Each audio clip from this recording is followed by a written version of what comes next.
ఉభయ గోదావరి జిల్లాల్ని అన్నపూర్ణగా మార్చిన ఆనకట్ట అదే.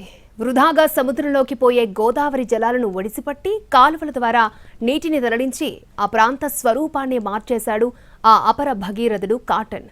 అంతటి మహత్తరమైన బ్యారేజ్కు నిర్వహణ లోపం కారణంగా నానా కష్టాలు పడాల్సొస్తోంది.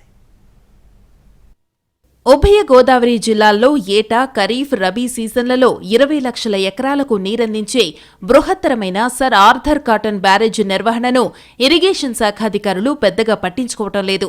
30 లక్షల క్యూసెక్కులకు పైగా నీటి ప్రవాహాన్ని తట్టుకుని నిలబడే ఈ ఆనకట్ట పటిష్టంగా ఉండేలా చూసుకోవాల్సిన అధికారులు నిర్లక్ష్యం వహించడంతో వరదల సమయంలో ఇబ్బందులు తలెత్తుతున్నాయి.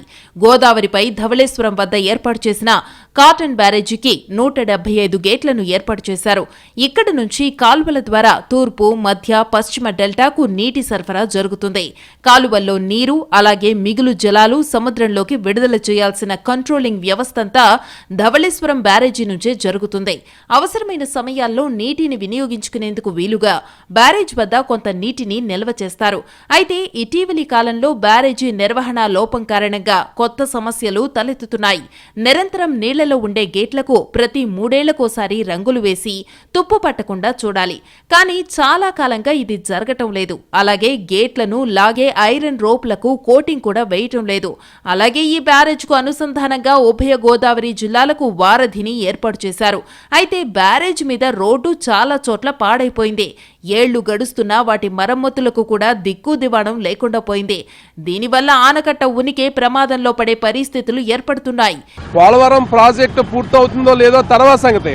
ఉన్న ధవళేశ్వరం బ్యారేజ్ అన్నా సరే కాపాడుకుని దాని ద్వారా లక్షల ఎకరాలకి గోదావరి జిల్లాల్లో సాగునీరుకి తాగునీరుకి చాలా పెద్ద ఎత్తున ఉపయోగపడుతున్నటువంటి దాన్ని ఎలా పరిరక్షించాలనేటువంటి ప్రభుత్వాలు చూడాలి. ఇక వాహనదారుల కష్టాల గురించి ప్రత్యేకంగా చెప్పాల్సిన పని లేదు. గతుకుల రోడ్డు మీద ప్రయాణం నరకంగా మారుతోందని అంటున్నారు. దీంట్లో వెళ్ళాలంటే నడుము పోతుంది. 1,50,000 పెట్టి బండి కొంటే ఈ రోజు చూడండి ఏరైందో 1 ఇయర్ కూడా అవ్వలేదు. నాశనం అయిపోయి ఒళ్ళు నొప్పులు వచ్చేసి గూళ్ళు నొప్పులు వచ్చేస్తున్నాయి. చాలా ఇబ్బందిగా ఉందండి. సంటి పిల్లలతో వెళ్తున్నారు, కొంతమంది లేడీస్ వెళ్తున్నారు, గర్భిణీలు వెళ్తున్నారు. చాలా ప్రాబ్లంగా ఉంటుంది సార్. అది అంటే ఎంత ప్రమాదం అంటే అంత ప్రమాదం. ఆ సైడ్కి వెళ్తే గోడలు తగిలేస్తాయండి, ఇటు పడితే బళ్ళు ఏమవుతాయో ఏమో తెలియట్లేదండి సార్. చాలా బాధపడుతున్నారు సార్. ఇప్పటికైనా ప్రభుత్వం స్పందించి సర్ ఆర్థర్ కాటన్ బ్యారేజీ నిర్వహణపై దృష్టి పెట్టాలని, కష్టాల నుంచి గట్టెక్కించాలని కోరుతున్నారు.